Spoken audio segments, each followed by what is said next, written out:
Au cœur d'une sombre affaire familiale depuis un mois, Paul Pogba a enfin vidé son sac. Pour savoir ce qu'il a dit, restez bien connectés, on en parle tout de suite.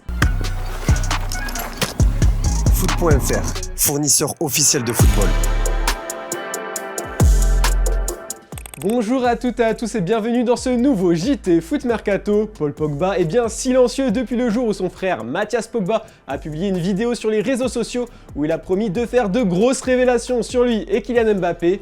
Mais ce matin, le Français est sorti de son mutisme. Paul Pogba s'est longuement confié aux médias GQ Italia. L'interview a été publiée ce jeudi. La pioche a expliqué qu'il restait positif face au scandale. J'ai toujours été comme ça, naturellement. Je suis une personne positive et peut-être que les gens au final aiment les gens positifs. De quoi certainement l'aider à surmonter les diverses épreuves qu'il a vécues cette année. Le joueur de 29 ans en a surtout profité pour évoquer son retour à la Juve. J'aime penser et dire que c'est mon cœur qui a fait le choix. C'est peut-être aussi le bon moment pour revenir ici. Les 3 dernières années à Manchester, également marquées par les blessures, ne se sont pas déroulées comme je le souhaitais, confia-t-il. Enfin, il assure vouloir rapidement retrouver les terrains avec la Juve et les Bleus. Son véritable objectif à long terme est d'aider l'équipe nationale pendant encore de nombreuses années. On passe au focus du jour maintenant, on va parler de Tottenham aujourd'hui. Antonio Conte a déjà planifié les objectifs des prochains mercatos. La première intention des Spurs les prochains mois sera de trouver un remplaçant de taille à Hugo Lloris. Le portier et capitaine du club londonien approche de la retraite, mais surtout de la fin de son contrat qui expire en 2024. Et Antonio Conte rêverait de recruter Jan Oblak d'après l'Evening Standard. Bien qu'il soit sous contrat avec l'Atlético de Madrid jusqu'en 2028, le Slovène pourrait faire l'objet d'une offre des Londoniens. Mais attention, Manchester United aussi est sur le coup en cas de départ de De Gea. Surtout, la principale mission de Tottenham est de prolonger Harry Kane, car l'Anglais possède un contrat avec les Spurs qui porte jusqu'en juin 2024. À un an de la fin de son contrat, le buteur vedette des Free Lions pourrait être tenté de découvrir un nouveau championnat. Selon les dernières informations obtenues par Bild, le Bayern Munich n'a pas refermé le dossier d'Harry Kane.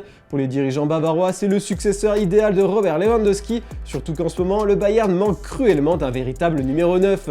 Du coup, 100 millions d'euros devraient convaincre Tottenham de le laisser partir à contre-cœur. Enfin, Antonio Conte a tranché pour l'avenir de Dejan Kulusevski. Le Suédois prêté par la Juventus Turin depuis janvier 2021 va définitivement rester à Londres. Selon les informations du journaliste Fabrizio Romano, les Spurs vont lever son obligation d'achat d'un montant de 35 millions d'euros. Et pour y arriver, il faut que l'ailier de 22 ans participe à 20 matchs de Première Ligue et que le club se qualifie pour la prochaine Ligue des Champions.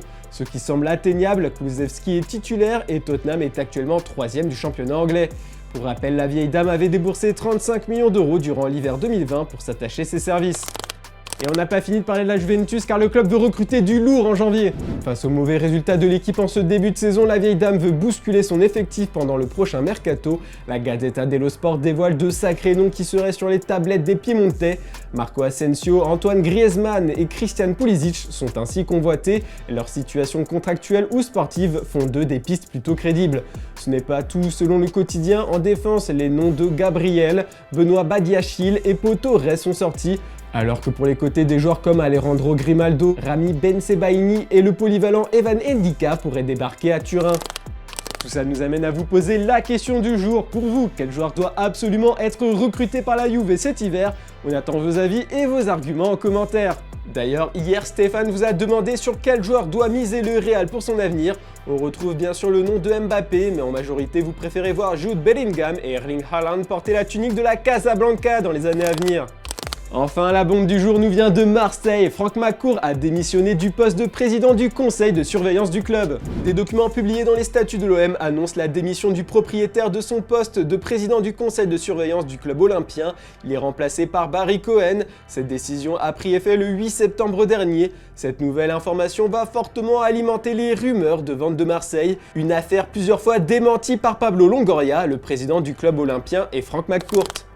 Allez, on se quitte comme d'habitude avec l'image du jour. Hier, les streamers Domingo et Zach Nani ont affronté Tolisso et Anthony Lopez à FIFA. Et il faut croire que le portier est fidèle à lui-même quand il joue un tueur dans la surface. Je vous laisse mater ça et à demain pour un nouveau JT Foot Mercato. Bonne soirée tout le monde. Oh là là, moi par contre je vous préviens, c'est tacle glissé tout le temps. Okay. Voilà. Je reste dans mon style de jeu. Je me serais pas douté, y'a pas de soucis. Voilà. C'est nickel.